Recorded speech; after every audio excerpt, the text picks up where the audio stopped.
Welcome to the next part of the fundamental analysis, that is the price to earnings ratio. So here we will be studying about the next most important ratio in the fundamental analysis, that is the price to earnings ratio. Let me tell you in detail what price to earnings ratio is. But if before watching the video, make sure you have watched other videos too that teach you the other ratios, the fundamental analysis, the other parts. Okay, now let's not waste the time and go ahead into the next slide.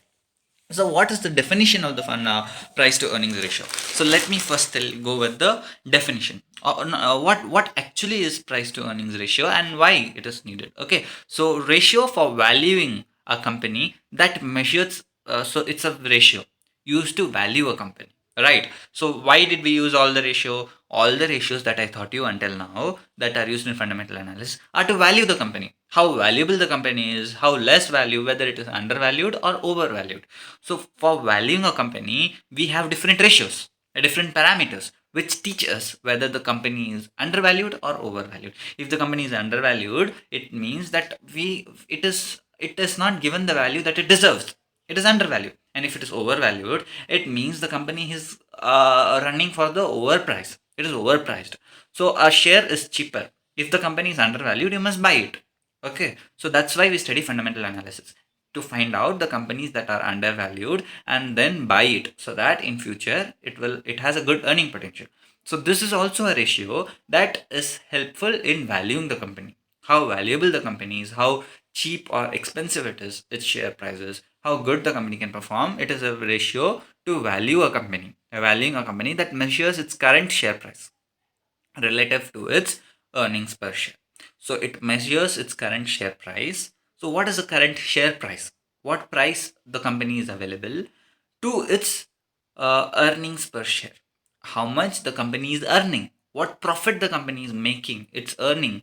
So annually, a company earns an amount, right? So what is its earning per share? Per share, what is its annual earning? Quarterly. So you have seen the quarterly results, this, that. You might have heard different terminologies. So what are the company's earnings? You see its quarterly earnings. So the earnings per share, per share. So you divide the total earnings of the company by the number of shares. Then you get the earnings per share, right?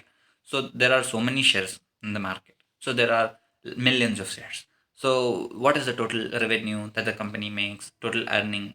Then divide it by the number of shares. So it becomes the earnings per share, and that is divided by the share price. So then you get a number that is called the price to earning ratio. What is the price of the share to the earnings of the company per share is called the price to earning ratio, also known as price multiple or earnings multiple. This, the price to earnings ratio, can also be called as the price multiple or the earnings multiple. So if you see the word price multiple, don't get confused. It means PE ratio.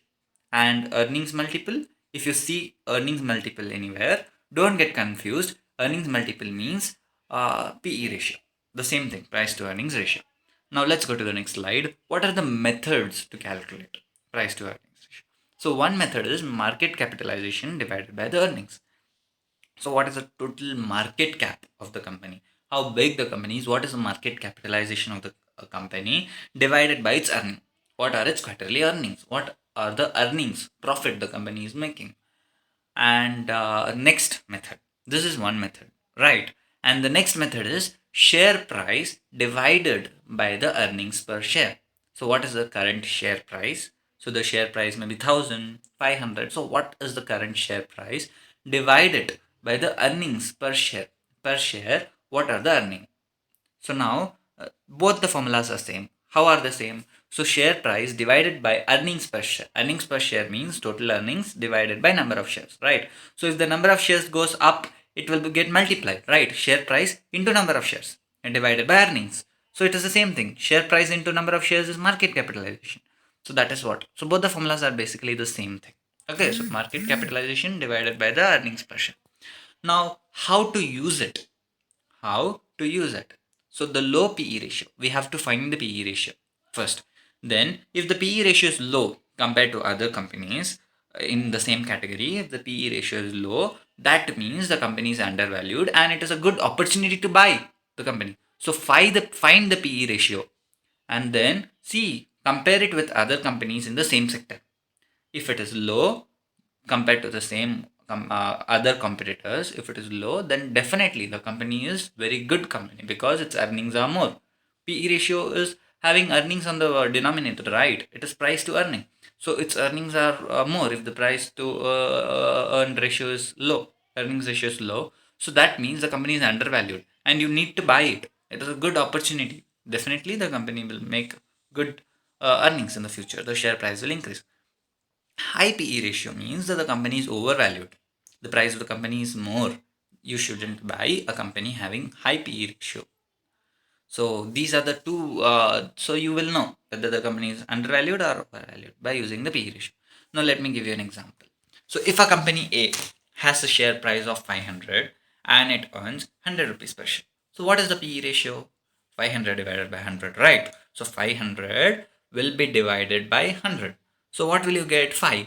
So this is company A has a PE ratio of 5 and the company B has 500 shares and 50 rupees earnings per share. The earnings per share is 50 rupees. So what will you do? 500 divided by 50. So it becomes how much? It becomes 10, right? So which has smaller? So this has smaller. This has 5. So this is 5. This is 5 and this is 10. So 10 is smaller or 5 is smaller? Obviously 5 is smaller. So the company A is good. Good investment because its price to earning ratio is small, 5. But this is 10. So 10 is a bigger number. So company B is little bit less good to buy and company A is better. So which company is better? Company A. So this is how you use the price to earnings ratio. It shows us which company is better. So you can compare two companies to buy the share. Next, what is earnings per share? I told you earnings per share, right? You are dividing. So earnings divided by the number of outstanding share. I told you. I told you this when I told you the formula. So earnings per share means total earnings, the company's earnings, quarterly earnings divided by the outstanding shares. How many shares are outstanding? So EPS can be positive and negative. Both earnings per share can be positive and negative. Why negative and why positive? So if EPS is positive, it means company is profitable. Company is making profit. But if the EPS is negative, it means the earnings are in negative. Earnings can be negative, right? Then outstanding shares cannot be negative, but the earnings can be negative. So if EPS is positive, it means the company is making earning. But if the EPS is negative, it means the earnings are in negative. And what does earnings in negative means? So if the expenditure of the company is more than its profit that it is making, it means that the company is running in negative. So imagine your salary is 1,000 rupees. Let's assume a smaller criteria. Imagine your salary per month is 1,000 rupees, but you spend 1,500 rupees. So it means you are running in minus 500. Your total savings will be minus 500. So it means your earnings totally, the amount you hold in hand is minus 500. So minus 500 means you are in a loan. 500 rupees is a loan for you. So if you spend more than you get, that is negative. So if the company is spending more than its earning, its EPS becomes negative. Now that's it for today. You learned what is earnings per share and how to calculate the price to earnings ratio using earnings per share. So you find the earnings per share. So now that's it for today. Thank you very much and do like the video and comment your opinions. How I can improve my videos further and whether you're able to understand the video. Just comment it below and definitely create a demat account if you don't have one, because after when you're learning the course to apply whatever I'm teaching, you need a demat account. So from the link, definitely open a demat account and subscribe to the channel would be fantastic.